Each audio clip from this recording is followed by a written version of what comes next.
Isang magandang umaga pong muli ng araw po ng Biyernes po sa atin pong lahat. Muli po narito po ako ang inyo pong amang lingkod. Para nga po sa pagpapatuloy ng naiwan ko pong salaysay po ng nakaraang linggo. Ayun nga po ang ating mahal na Birhen ay desidido na pong lumabas ng palasyo upang nga po makipagkasundo po at makipag-usap po sa kampo po ni Haring Ismael na nung nagkakaroon na po ng malalim pong lamat ang kanilang mga samahan.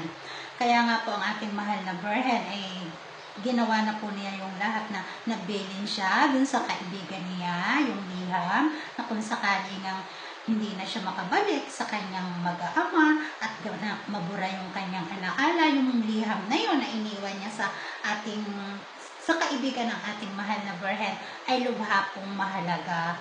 Yun nga pong sikretong di matitiis, ang seritorio di mititis, na siya lang po yung nakakaunawa. At yun nga po, si Danica ay nagpaalam na rin, lumabas na rin po sa palasyo nung araw na yon. At yun nga po si Danica ay ganap na nga sumama kay Angelo upang maglingkod po kay Haring Ismael. Ang bago po lumabas ang ating mahal na Birhen at sumama nga po kay Emmanuel para po sa paglalakbay tungo dun sa kaharian ni Haring Ismael. Tinapunan po niya ng isang sulyap ang kanyang hari na noon po ay natutulog po at nagpapahinga po ang ating Haring Jesucristo.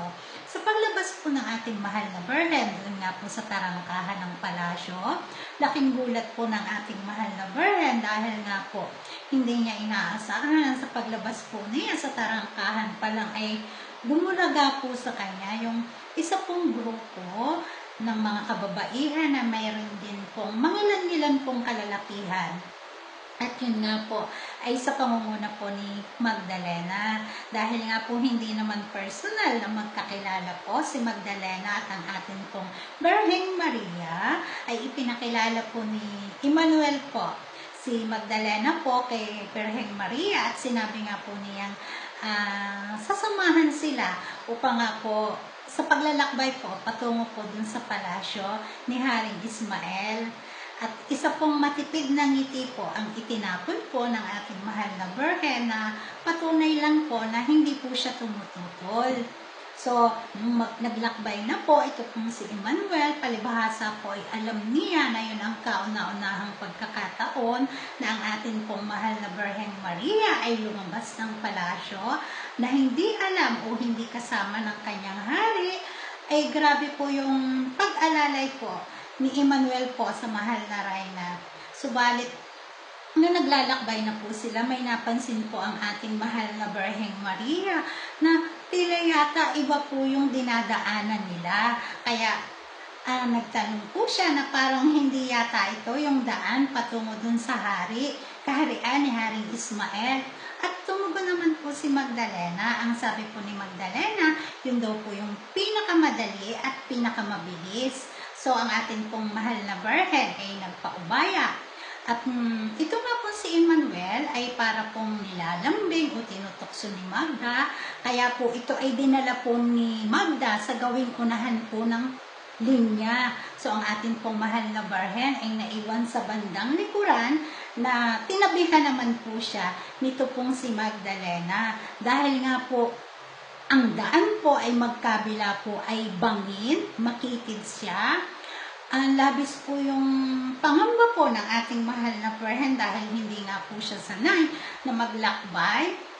Lalo na sa ganung kadelikado pong daan, magkabila po ay bangin at ubod po ng lalim. Nung nasa unahan na po si Emmanuel, inakbayan po ang ating mahal na Birhen ni Magdalena, sabay patid po sa paa niya at itinulak po ni Magdalena ang ating mahal na Birhen na siya pong naging sanhi. Kaya po ang ating mahal na Birhen ay nahulog po sa napakalalim pong bangin na parang yung bangin pong yun pag bumagsak ka dun, punong-puno po ng putik. Sobra pong napakalalim.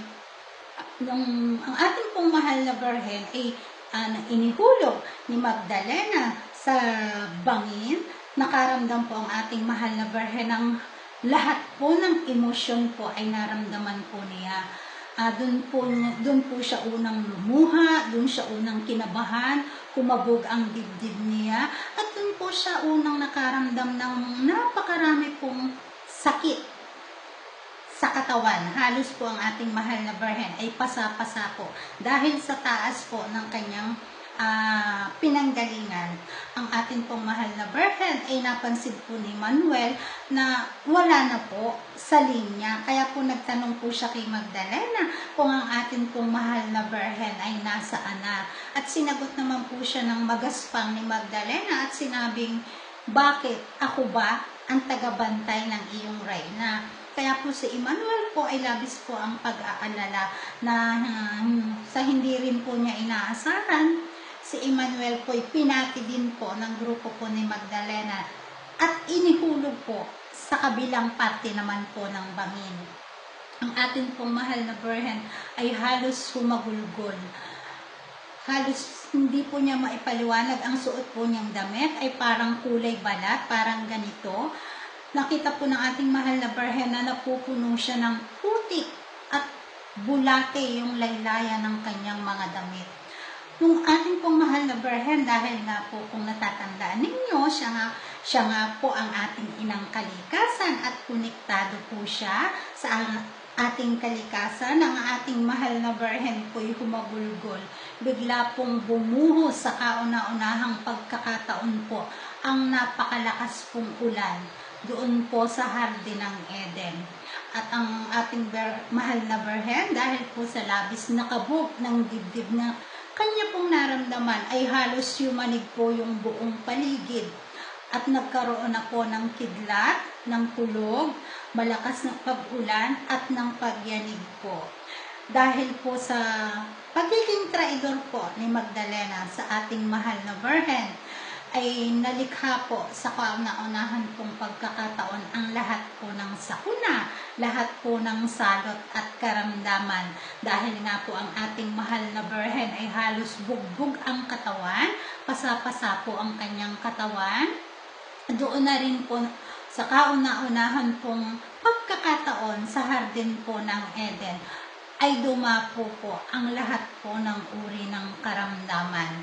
Dahil po sa pagiging makasarili po ni Magdalena na ang gusto niya, kung ano po ang gusto niya, ay yun po ang masusunod, at ang labis na pagkainggit po niya sa ating mahal na Birheng Maria, na ilagay po niya ang buong hardin po ng Eden sa isang sitwasyon po na hanggang sa kasalukuyan po ay nararanasan po nating lahat. Yan po ang sahanhi ng bagyo, ng lindol, ng sunog, ng kidlat, at lahat po ng uri ng karamdaman. Dahil ang babae pong kanyang tinraidor ay ang katawan po ng ating banal na Espiritu Santo, ang Diyos pong kataas-taasan, ang mahal na Birheng Maria po, ang sinusuwag po ni Magdalena hanggang sa kasalukuyan. Yan po ang isang ugat kung bakit po dinadanas natin itong lahat. Dahil ang atin pong dakilang Diyos ay wala pong nilikhang salot na makakasugat sa kanya pong mga anak. Bunga po ng matindi pong inggit. Ang original pong kasalanan ay ang inggit po sa pangunguna po ni Magdalena at ng mga kagrupo niya, na kung sino po ang mga kagrupo po niya noon, ay siya rin po yung mga kagrupo po niya hanggang sa mga oras pong ito dito po sa lupang hinirang bansang Pilipinas, na patuloy pong tumutugis pa rin po sa atin pong nag-iisang reyna, ang atin pong mahal na Birheng Maria. Hanggang sa muli po, wala na naman po tayong oras. Palagi ko pong sinasabi sa inyo na wala po akong ipinakikilala na kahit na ano para po sa aking sarili.